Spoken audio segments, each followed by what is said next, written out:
Para este estudio saqué muchas conclusiones y comentarios del libro, del comentario Warren Wiersbe. Era era como mi primera vez preparando una prédica, entonces los comentarios de Warren Wiersbe fueron de una gran ayuda para mí, ¿ya? Entonces, el pensamiento sencillo para esta mañana es: como creyentes, en cada nuevo año, mes y semana que el Señor nos da, debemos aprovechar al máximo del tiempo en las cosas espirituales, ¿ya? Como por ejemplo en andar con Dios día a día, leer su palabra, estudiar la Biblia con los demás, crecer espiritualmente y ser llenos del Espíritu Santo, a fin de que el Espíritu Santo nos capacite a servir a los demás con el amor de Cristo, para así poder redimir el tiempo que el Señor nos da en las cosas espirituales con el propósito de ser preparados para cualquier buena obra. También debemos aprovechar bien el tiempo porque los días son malos. El mundo que nos rodea tiene muchas cosas malas, que es un peligro para nuestro crecimiento espiritual y que nos impide vivir una vida recta. Y una manera adecuada de vivir es tomando medidas preventivas para proteger nuestro testimonio como hijos de Dios, por lo que debemos organizar nuestro tiempo para poder aprovechar y agradar al Señor con nuestro día a día.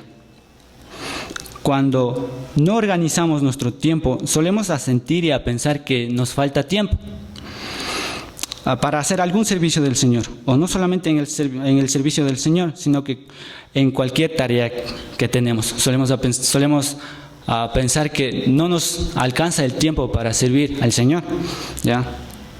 Entonces, en ese caso pensamos, si tuviera más tiempo podría ir a la iglesia, o podría asistir a los estudios bíblicos, y podría ir todos los domingos a la iglesia.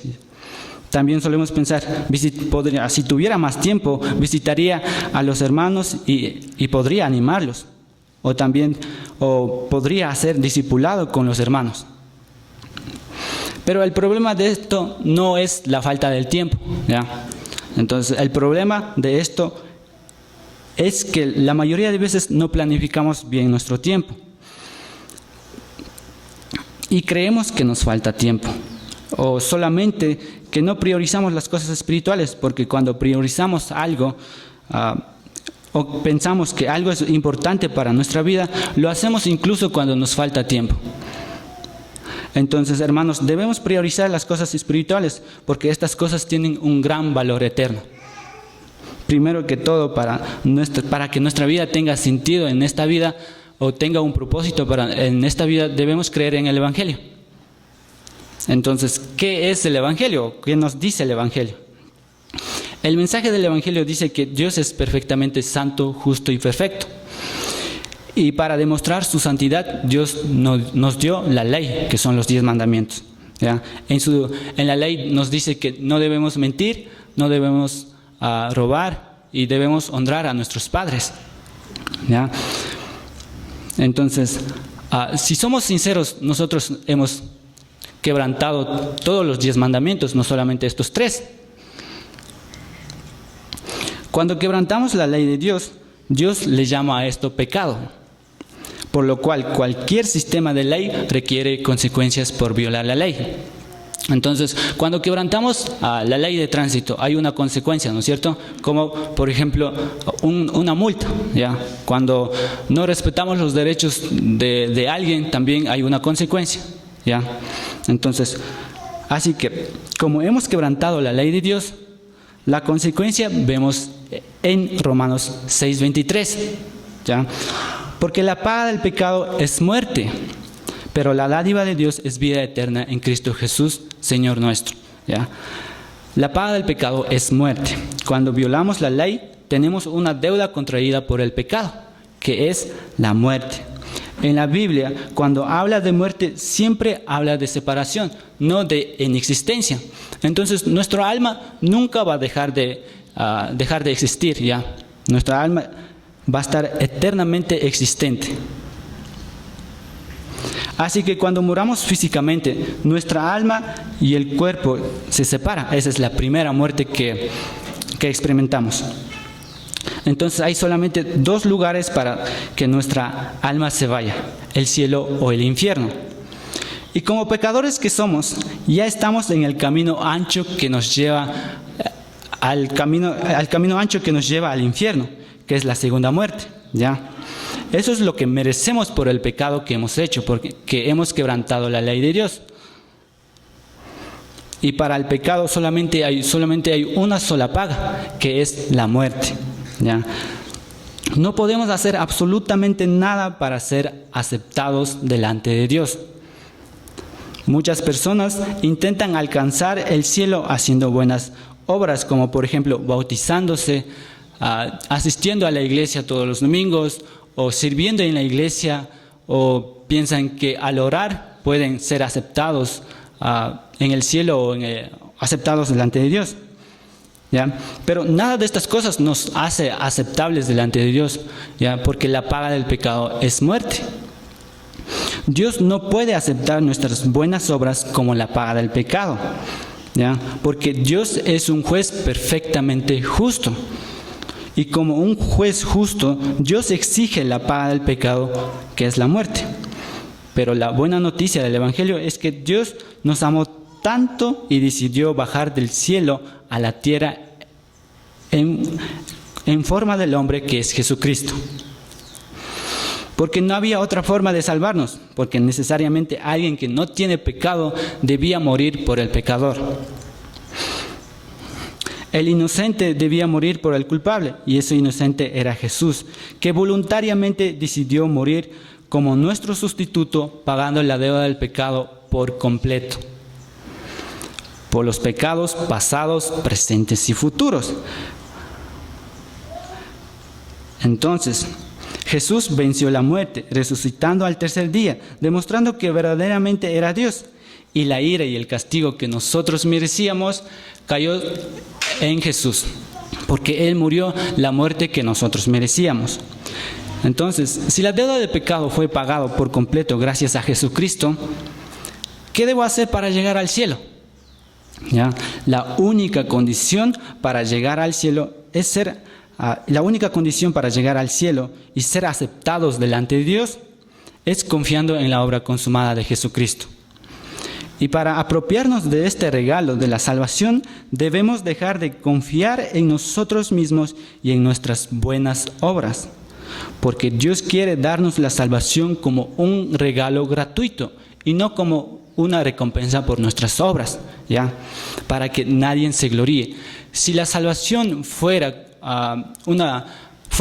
si la salvación podríamos ganar con nuestras buenas obras, podríamos llegar al cielo y ser orgullosos delante de Dios. Podríamos decir: mira Dios, yo gracias a mis buenas obras pude llegar aquí, ¿ya? Pero nadie va a ser orgulloso delante de Dios, porque la salvación es un regalo gratuito, recibido solamente por la fe en Jesucristo. Efesios 2:8-9 nos dice: porque por gracia ustedes han sido salvados por medio de la fe, y esto no procede de ustedes, sino que es don de Dios, no por obras, para que nadie se gloríe. ¿Ya? La única razón por la que Dios nos puede dar la salvación como un regalo gratuito es porque Jesucristo ya murió en la cruz por nuestros pecados.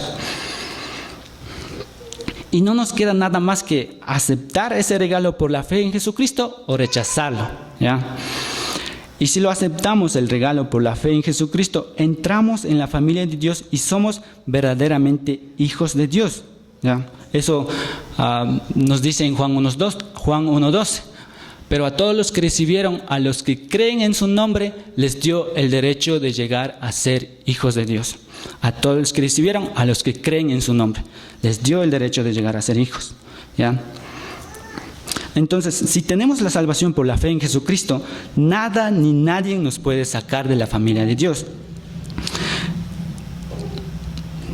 Y nadie nos puede quitar la salvación, porque nuestra salvación está protegida por el Todopoderoso, ¿ya? Que es el Creador del cielo y la tierra, que es Dios, ¿ya? Y la salvación, ni siquiera nuestros pecados pueden quitarnos, ¿ya? Alguien que confió en Jesucristo y tuvo la salvación por la fe en Jesucristo, incluso cuando vive de una manera en el pecado o en el mundo, ni aún así la salvación puede perder, ¿ya? Porque la salvación está asegurada en las manos de Dios, ¿ya? Romanos 8:38 al 39 nos dice: porque estoy convencido de que ni la muerte, ni la vida, ni ángeles, ni principados, ni lo presente, ni lo porvenir, ni los poderes, ni lo alto, ni lo profundo, ni ninguna otra cosa creada nos podrá separar del amor de Dios que es en Cristo Jesús. ¿Ya? Según este versículo, dice que nada ni nadie nos puede separar del amor de Dios que es en Cristo Jesús. Ni el pecado que nosotros tenemos nos puede separar, ni el pecado que cometemos, ¿ya? Otro versículo que quiero compartir es Juan 10:28. Yo les doy vida eterna y jamás perecerán, y nadie las puede arrebatar de mi mano. Entonces, la seguridad de la salvación no depende de nosotros. Ni siquiera nuestros pecados futuros nos pueden quitar la salvación, porque nuestra salvación está protegida en las manos del Todopoderoso que es Dios. Por lo tanto, podemos estar confiados en Él. Así que, hermanos, porque Jesús nos amó y murió por nuestros pecados, debemos estar motivados para vivir para Él, haciendo su voluntad, agradándole en todo lo que hacemos, porque el amor de Cristo nos motiva a vivir de tal manera. ¿Ya? En 2 Corintios 5:15 nos dice: pues el amor de Cristo nos apremia, habiendo llegado a esta conclusión, que uno murió por todos y por consiguiente todos murieron. Y por todos murió, para que los que viven ya no vivan para sí, sino para aquel que murió y resucitó por ellos. Para aquel que murió y resucitó por ellos. Así que tenemos un propósito en la tierra: vivir para aquel que murió por nosotros.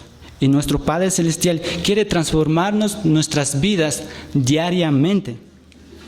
Entonces, hoy estudiaremos la epístola de los Efesios, que nos enseñan cómo vivir una vida cristiana de una manera cuidadosa que agrada al Señor, redimiendo el tiempo y ser llenos del Espíritu Santo.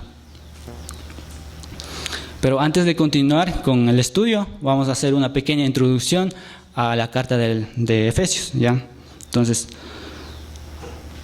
Entonces, como cada libro tiene el autor, ¿quién es el autor de este libro? Como la mayoría de ustedes sabrán, la epístola de los Efesios fue escrito por Saulo de Tarso, más conocido como Pablo. Entonces, ¿cómo podemos estar seguros de que Pablo fue el autor del libro? Porque Pablo se refiere a sí mismo como el autor de este libro en dos pasajes de Efesios. En Efesios 1:1. Pablo, apóstol de Cristo Jesús por la voluntad de Dios, a los santos que están en Efeso y que son fieles en Cristo Jesús.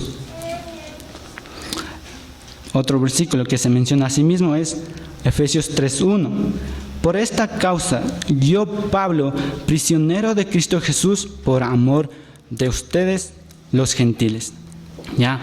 Saulo de Tarso era un hombre de la tribu de Benjamín. Y fue un rabino, era el líder del movimiento anticristiano, ya era un perseguidor de la iglesia. En la actividad como perseguidor de la iglesia se le apareció Jesucristo y Saulo de Tarso se convirtió en un cristiano, fue creyente en Jesús.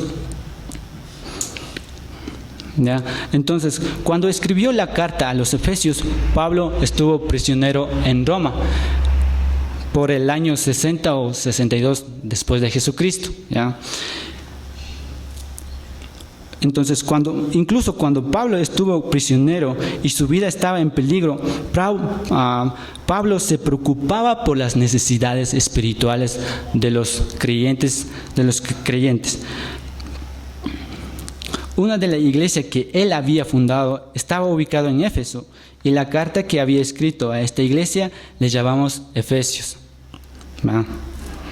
Entonces, Efesios es una carta dirigida para los creyentes de Éfeso. Pablo, al escribir esta carta, no tuvo un problema específico que tratar con los creyentes de Éfeso. ¿ya? Su propósito solamente era de dar a conocer las grandes riquezas espirituales que tenían todos los creyentes en Cristo Jesús y cómo lo podían utilizar esas riquezas espirituales. Otro propósito era de animar a los creyentes a amar a Dios y a los hermanos en Cristo con un amor sacrificial. Juan escribió refiriéndose a la iglesia de Efesios en Apocalipsis 2:4. Pero tengo esto contra ti, que has dejado tu primer amor. Pablo quería animar a los creyentes de Éfeso para que no corriera el riesgo de dejar su primer amor, porque esto es lo que eventualmente ocurrió. He hecho una pequeña introducción al libro de los Efesios. Saquemos nuestras Biblias en Efesios capítulo 5, versículo 15.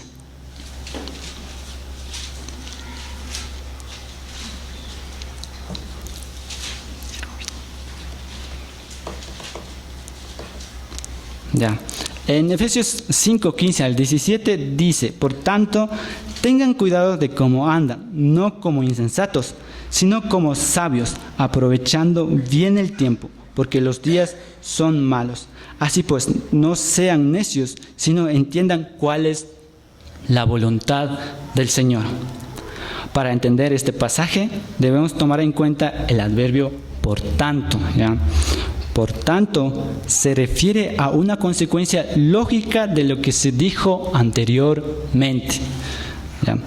Para eso debemos volver a los versículos anteriores para poder conocer lo dicho anteriormente. Efesios 5, 1 al 2 nos dice: sean pues imitadores de Dios como hijos amados, y anden en amor, así como también Cristo les amó y se dio a sí mismo por nosotros, ofrenda y sacrificio a Dios como fragante aroma. Todos los creyentes son hijos de Dios porque han nacido de nuevo por la fe en Jesucristo. Por tanto, todos somos partícipes de la naturaleza divina. Como la mayoría de nosotros, de ustedes, se habrán dado cuenta que los niños son unos grandes imitadores de sus padres, ¿no es cierto? Ya, entonces, que un niño trate de imitar a su padre es muy normal y muy común. Los niños, al imitar a sus padres, aprenden muchas cosas cotidianas de la vida, de cómo lavarse los dientes, cómo limpiar su cuarto, cómo debe tratar a las personas con educación, cómo deben amarrar los cordones de los zapatos. Los niños pequeños, al imitar a sus padres, aprenden hasta las cosas más sencillas. Tal como un niño imita a sus padres, nosotros, como hijos de Dios, debemos tratar de imitar a nuestro Padre Celestial, pues esto es lo que nos exhorta Pablo en el versículo 1, que seamos imitadores, y como Dios es amor, así también nosotros debemos andar en amor. Y la única manera en la que podemos demostrar que andamos en amor es por la manera en cómo vivimos. Los creyentes deben anhelar imitar a Cristo y transformar sus vidas según el carácter de Él. Es claro que nunca vamos a poder imitar al Padre Celestial perfectamente, porque todavía tenemos la naturaleza pecaminosa. Pero debemos de tratar de imitar al Padre Celestial cada día mejor, viviendo en amor, porque Dios es amor. ¿Ya? Entonces, ¿cómo podemos vivir en amor? Pues siendo misericordiosos con los demás, amando a Dios, siendo agradecidos por todo. ¿Ya? Esto es el tipo de imitación al que Pablo se refiere en Efesios 5, versículo 1 al 2. Efesios 5, 8. Porque antes ustedes eran tinieblas, pero ahora son luz en el Señor. Anden como hijos de luz. Alguien que no es creyente en Jesucristo está separado de Dios, entonces no puede ser luz en el mundo, ¿ya? La razón por la que debemos tener un buen testimonio para el Señor y para los hombres es porque cada creyente es luz en Cristo, ya que ya no es dominado por el pecado, sino que venció Jesús al pecado y nos libró de la esclavitud del pecado. ¿ya? Por eso con Cristo estamos muertos al pecado, pero vivos para el Señor, para hacer toda buena obra. Juan 8:12 nos dice: Jesús habló otra vez diciendo: yo soy la luz del mundo. El que me sigue no andará en tinieblas, sino que tendrá la luz de la vida.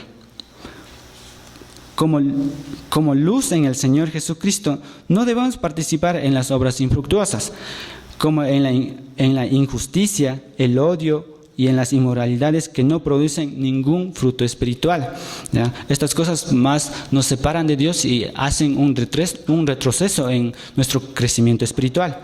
En cambio, como creyentes que somos, debemos vivir una vida de justicia que representa a Dios, ya que somos embajadores de Cristo.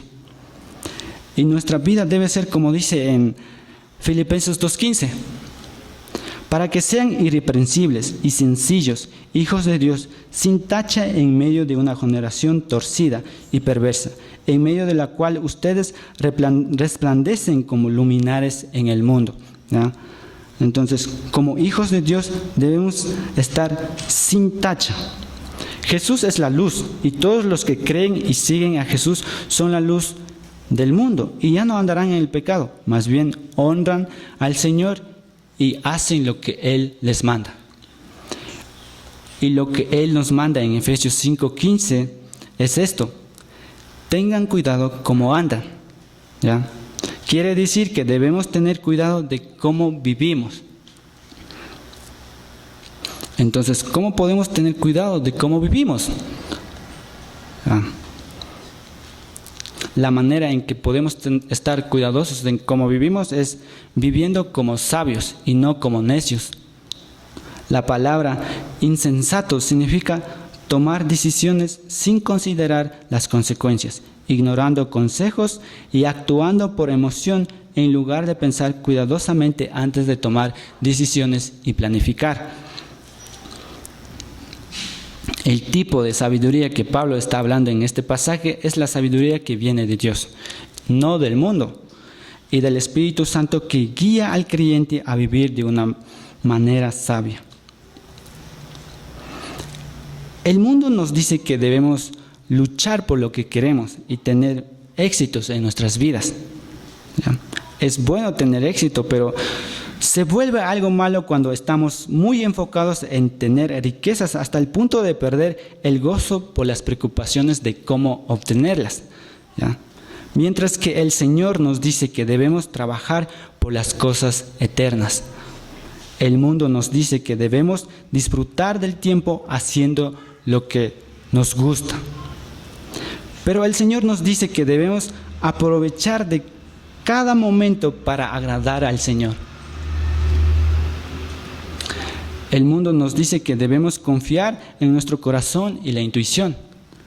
Esto es el peor consejo que el mundo nos puede dar, porque nuestro corazón es lleno de errores y la intuición también es lleno de errores y somos pecadores, ¿ya? Entonces, no puede venir algo bueno de nuestro corazón y la palabra de Dios dice que sin Dios nada podemos hacer. Mientras que Dios nos dice que debemos confiar en Él, porque sin Él nada podemos hacer. El mundo busca el beneficio de uno mismo, mientras que Dios desea servir a los demás, porque nosotros estamos para servir y no para ser servidos. La sabiduría del mundo muchas veces es ser autocentrado y amarnos a nosotros mismos, que nos llevan a ser orgullosos, ¿ya? La sabiduría de Dios nos dice que debemos amarnos a nosotros mismos, debemos aprender a amarnos a nosotros mismos, ¿ya? Como escuchamos, no sé si recuerdan, hermanos, escuchamos del pastor en la anterior prédica que incluso estar en una depresión es estar autocentrados, ¿ya? Porque cuando estamos en la depresión estamos pensando en nosotros mismos, ¿ya? Y no estamos pensando en los demás. Es por eso que llegamos a estar en una depresión. Entonces, ¿cómo podemos andar sabiamente?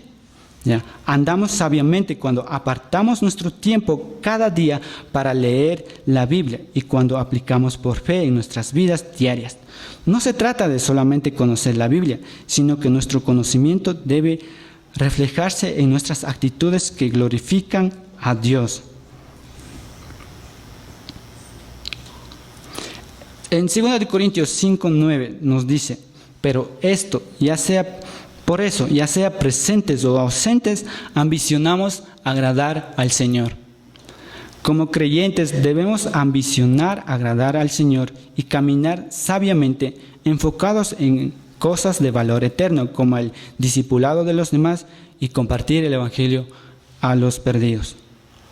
Efesios 5:16 nos dice, aprovechando bien el tiempo, porque los días son malos. ¿Ya? Vivimos en un mundo lleno de maldad. ¿Ya? Y estas maldades son peligro para nuestro crecimiento espiritual, que nos impide vivir de una manera recta. ¿Ya? Debemos ser prudentes o cautelosos en nuestras vidas. ¿Ya? Cauteloso o prudente quiere decir mirar a nuestro alrededor y estar con precaución para evitar riesgos o peligro.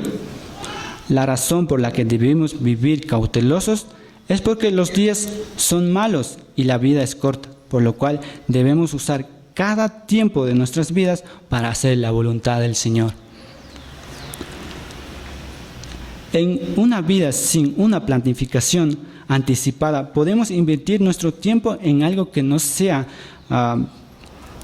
productivo y que no nos edifica espiritualmente.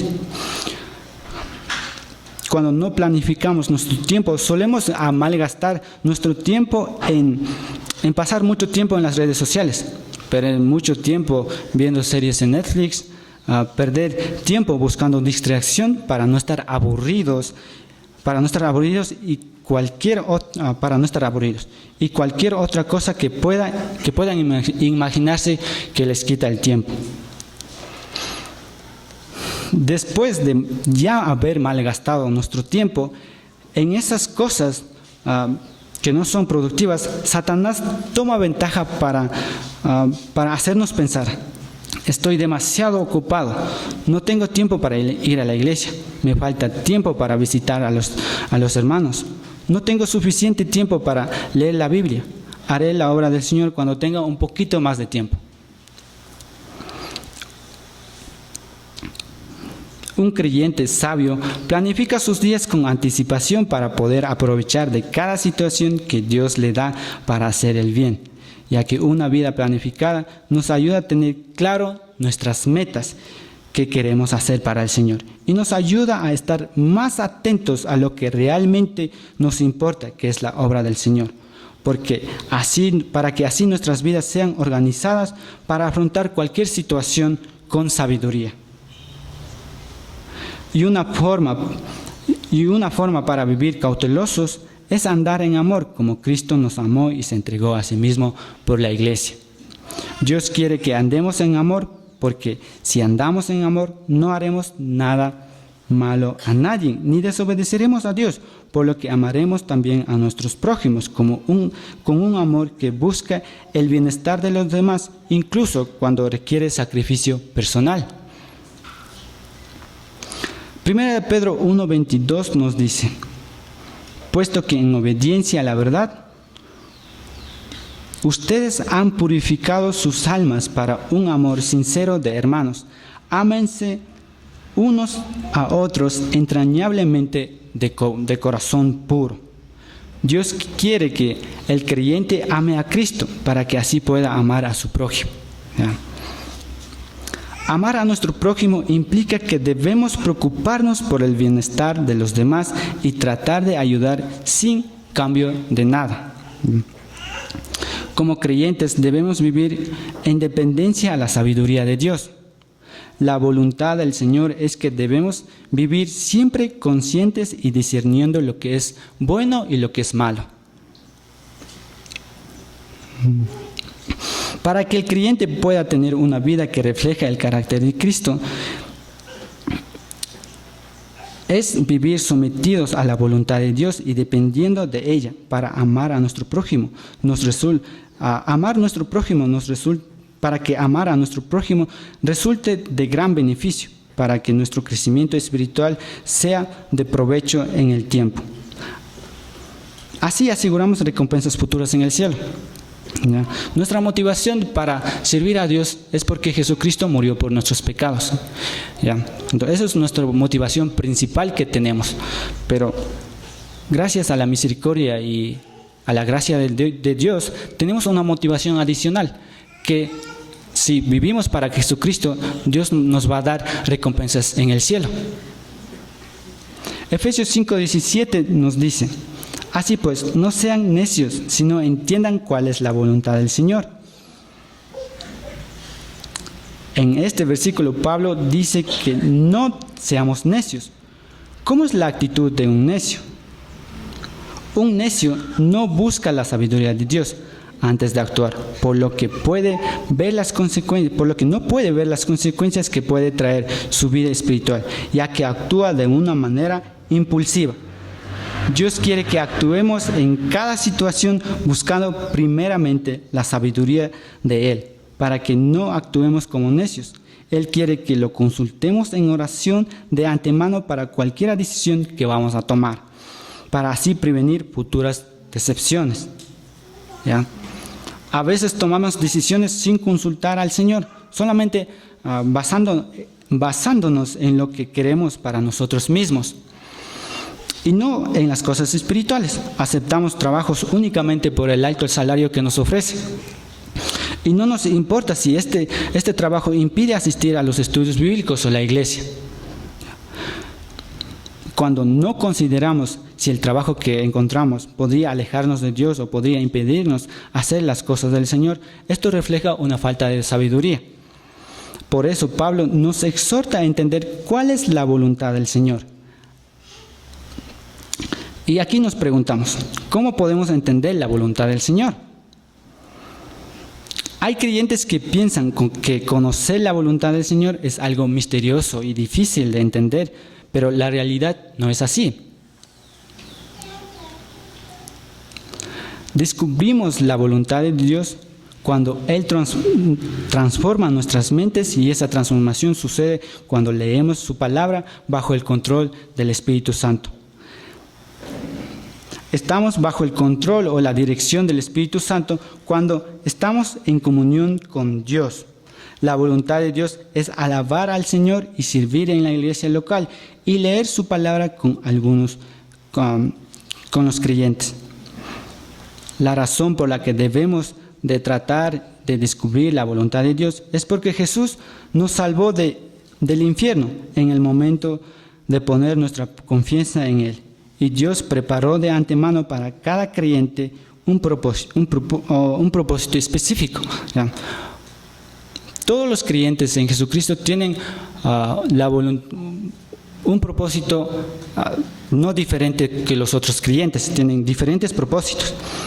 Pablo dice acerca de esto en Efesios 2:10, porque somos hechura suya, creado en Cristo Jesús, para hacer buenas obras, las cuales Dios preparó de antemano para que anduviéramos en ellas.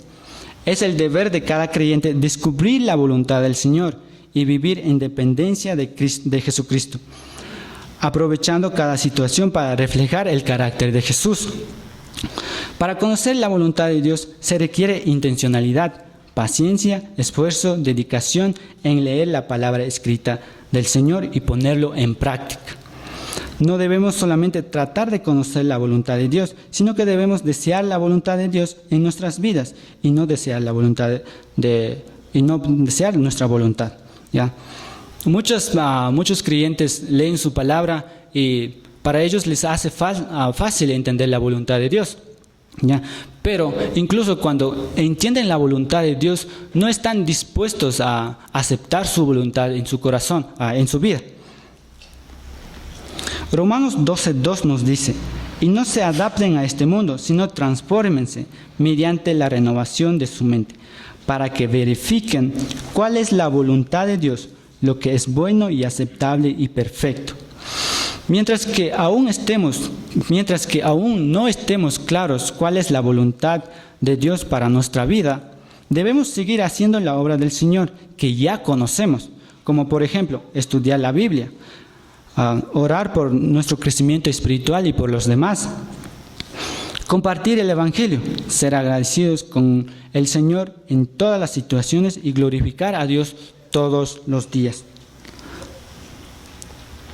Efesios 5:18 nos dice: y no se embriaguen con vino, en lo cual hay disolución, sino sean llenos del Espíritu. Mientras que en Efesios 5:18 Pablo da dos órdenes. La primera es que no nos embriaguemos con vino, ya que cuando una persona está con sustancias de alcohol en su cuerpo, pierde el control de sí mismo y hace locuras porque está controlado por el alcohol que consumió, y como resultado trae una vida desordenada y sin control. Una conducta desordenada que no tiene control, todo lo que hace es un desperdicio. Dios quiere que todos sus hijos vivan una vida de autocontrol, evitando todos los placeres que dañan el cuerpo y que nos separan de la comunión con Dios, porque esto ocasiona un retroceso en nuestra madurez espiritual. Mientras que cuando estamos embriagados, desperdiciamos nuestro tiempo, nuestros talentos y recursos, ya que en este estado no podemos aprovechar las cosas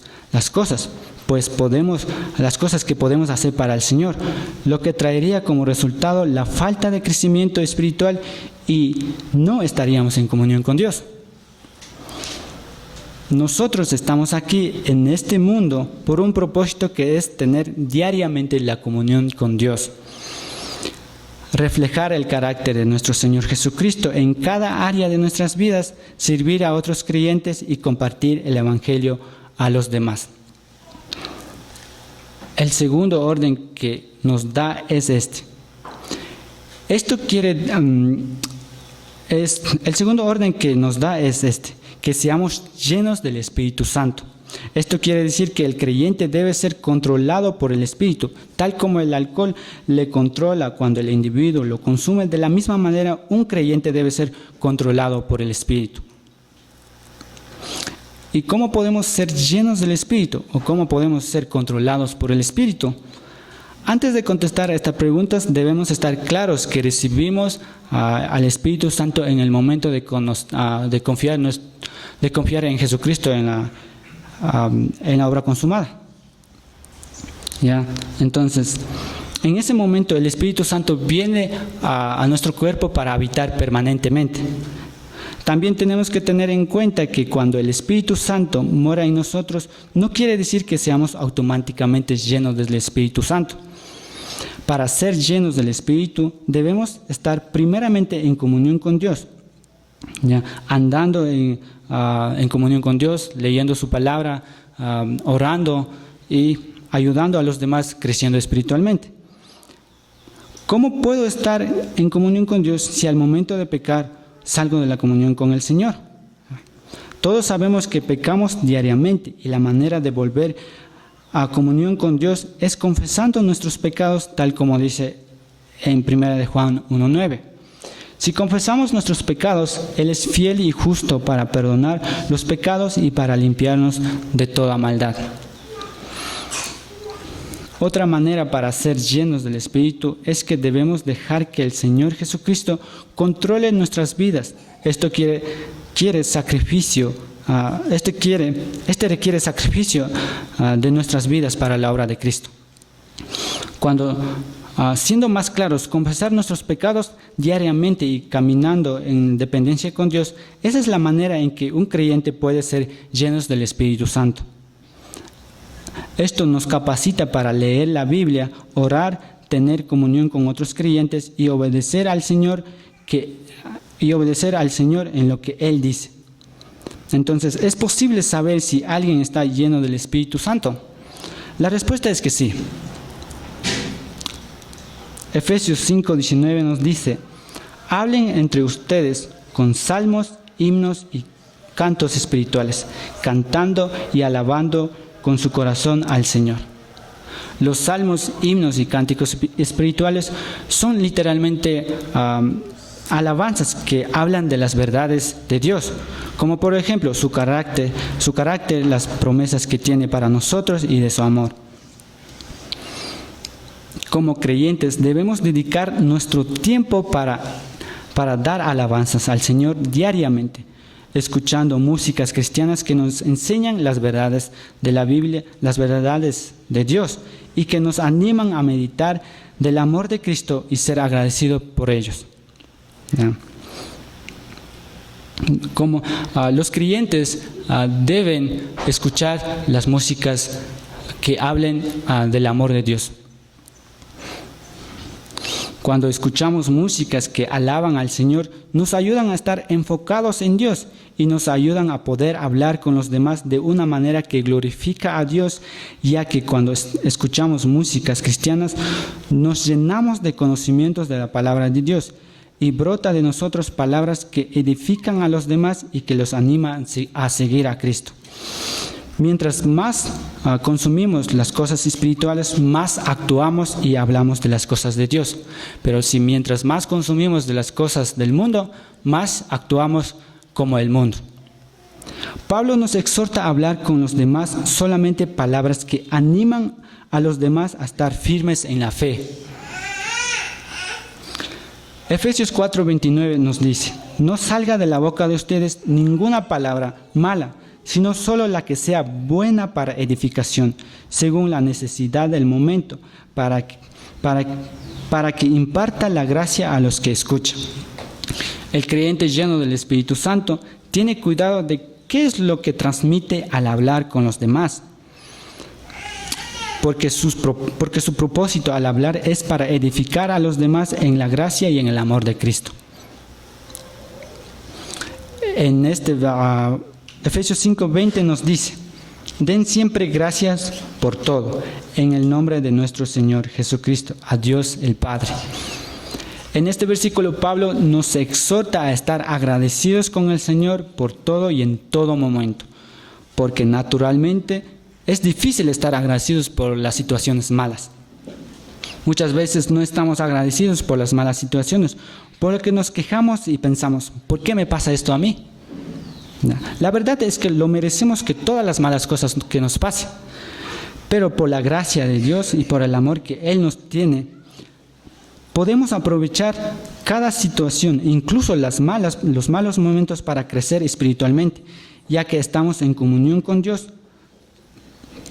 Ya que si andamos en comunión con Dios, todas las cosas nos ayudan para bien. Romanos 8:28 nos dice: y sabemos que para los que aman a Dios, todas las cosas cooperan para bien. Esto es para los que son llamados conforme a su propósito. Con la ayuda del Espíritu Santo, podemos estar agradecidos con Dios aún en las dificultades, porque sabemos que todas las cosas nos ayudan para bien y podemos estar gozosos por las situaciones malas también. Porque si podemos ver la gracia de Dios en nuestras vidas, debemos estar agradecidos con el Señor Jesucristo, no solamente por las cosas buenas, sino que por todas e incluso las malas. Warren Wiersbe nos dice: la palabra gratitud está relacionada con la palabra gracia. Si hemos experimentado la gracia de Dios, debemos ser agradecidos por lo que Dios nos ha dado. La gratitud y el pensamiento también están relacionados. Si pensáramos más, agradeceríamos más.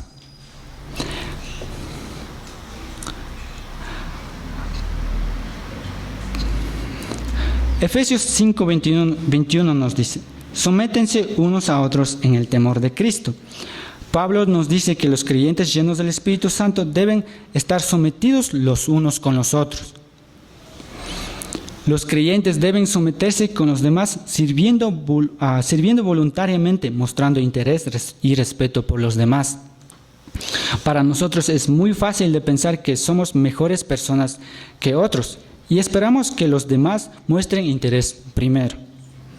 Pero Pablo nos exhorta en este versículo a ser humildes y que nosotros mostremos la preocupación y el interés por los demás.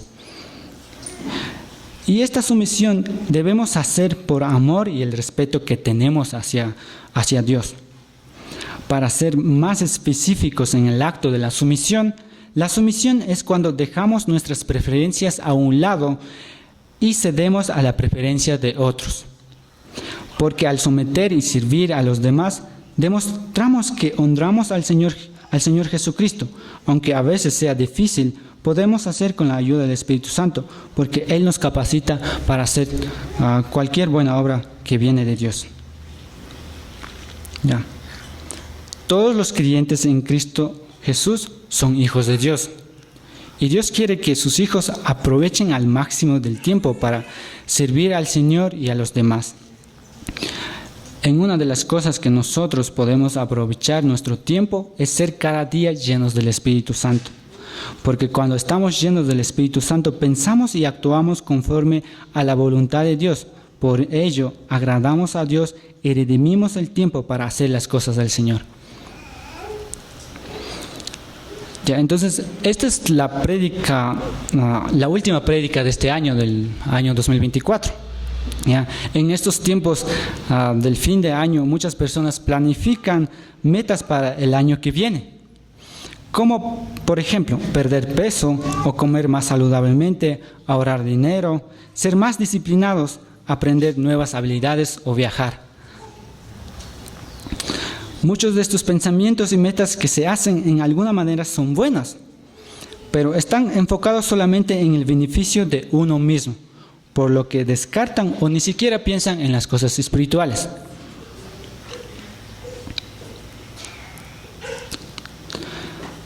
Ya. Como hijos obedientes a nuestro Padre Celestial, debemos hacer metas espirituales y planificar cómo lo vamos a hacer.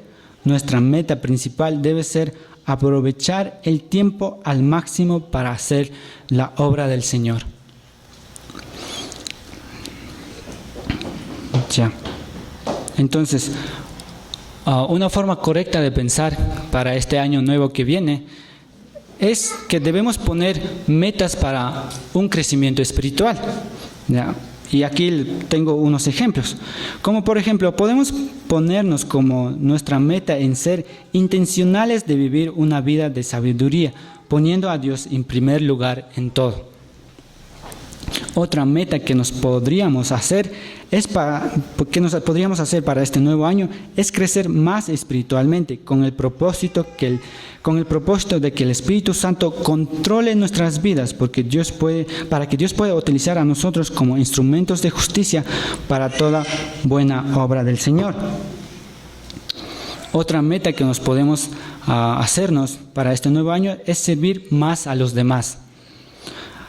A los creyentes, ayudando a su crecimiento espiritual y apoyando en lo que ellos necesitan.